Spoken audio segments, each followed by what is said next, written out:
The year is 1918. The deadliest plague in human history is about to begin. This is the 1918 flu pandemic. Hey there and welcome to my channel. Today we're going to look at what would become known as the Spanish flu. Now, while it was called the Spanish flu, the H1N1 virus actually originated in the United States. It was named Spanish because Spain was not yet involved in World War I, and their press was free to report on the illness, while the rest of Europe's press was censored by wartime governments.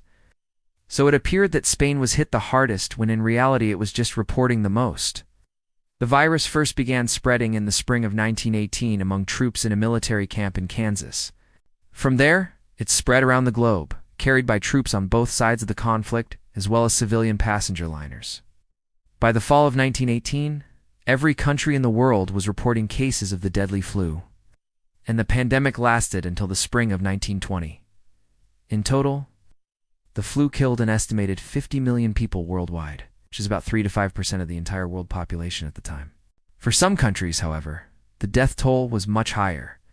In the U.S., an estimated 675,000 people died, which was about 4% of the entire U.S. population at the time. In Europe, the countries hit hardest were France, Britain, and Italy, with each losing over 500,000 people to the pandemic.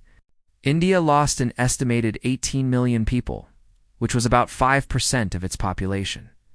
China lost an estimated 12 million people.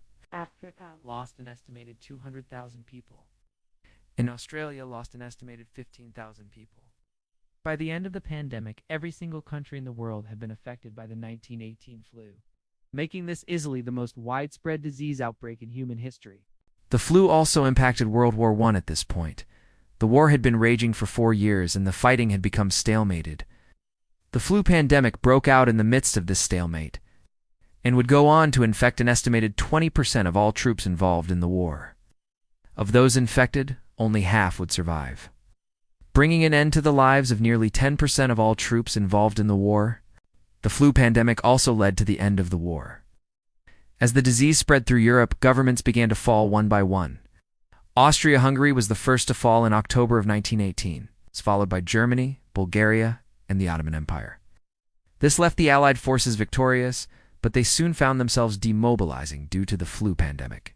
By the time the pandemic had run its course, the war had been over for 2 years. The social impact of the flu pandemic was immense. People were afraid to go outside. Rumors spread that the flu was a divine punishment for the sins of mankind, or that it was a plot by banks to depopulate the world so they could make more money. Some doctors even claimed that the flu was caused by a lack of vitamin D and recommended that people get out in the sun more. In reality, the best way to prevent the spread of the disease was to wear a mask. And the first recorded instance of a face mask being used in public to prevent the spread of a disease goes back to the 1918 flu pandemic. In the U.S., the Surgeon General began recommending that people wear masks in public in September of 1918. By October, many cities and towns had passed laws requiring that people wear masks in public. Other countries followed suit, and by the end of the pandemic, the wearing of masks in public became commonplace. Despite these efforts, however, hospitals were quickly overwhelmed, and most doctors were completely overworked. There were not enough beds for all of the sick, and there were not enough doctors to treat them all. A vaccine for the disease was attempted, but early virology was extremely rudimentary, and the vaccine ended up being ineffective.